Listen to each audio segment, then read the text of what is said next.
Hello friends, welcome back to my YouTube channel. ఈరోజు mushroom curry ఎలా చేసుకోవాలో నేర్చుకుందాం. ఫస్ట్ ఒక ప్యాన్ తీసుకుని అందులో ఆయిల్ వేసి క్లీన్ చేసుకున్న మష్రూమ్స్ వేసుకోవాలి. అందులోనే కొంచెం సాల్ట్ వేసుకొని కొంచెం 2 minutes వరకు ఫ్రై చేసుకోవాలి.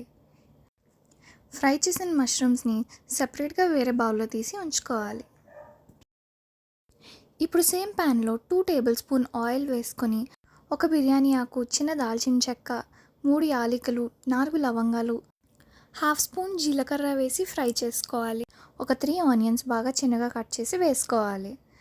ఒక మిక్సీ జార్ తీసుకుని అందులో 3 టొమాటోస్, చిన్న అల్లం ముక్క, కొన్ని వెల్లుల్లిపాయలు అండ్ కొంచెం కాజు కూడా వేసి మిక్సీ చేసుకోవాలి.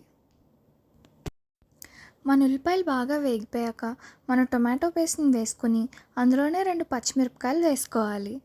బాగా కలుపుకోవాలి. ఒక 2 minutes మూత పెట్టి ఉంచి తీస్తూ కలుపుతూ ఉండాలి.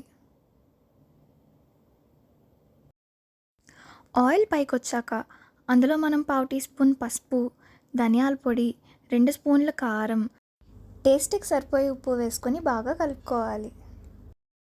అందులో కొంచెం వాటర్ వేసుకొని కలుపుకోవాలి. ఇప్పుడు మనం ఇందాక ఫ్రై చేసి పెట్టుకున్న మష్రూమ్స్ని ఇందులో వేసుకుని మష్రూమ్స్కి ఉప్పు, కారం అంతా బాగా పట్టేలా కలుపుకోవాలి. ఇప్పుడు మన మష్రూమ్స్ బాగా ఉడకడానికి ఒక టీ గ్లాస్ ఆఫ్ వాటర్ వేసుకోవాలి. క్యాప్ పెట్టి కొంచెంసేపు మరిగించుకోవాలి. ఇప్పుడు మన కర్రీలో కసూరి మేతి వేసుకోవాలి. ఇంకా లాస్ట్లో కొత్తిమీర వేసుకొని దీన్ని రోటీతో, బిర్యానీతో, రైస్తో దేనితోనైనా సర్వ్ చేసుకొని తినొచ్చు. మీరు కూడా ట్రై చేసి ఎలా వచ్చిందో కామెంట్ చేయండి. Thanks for watching guys. Keep supporting.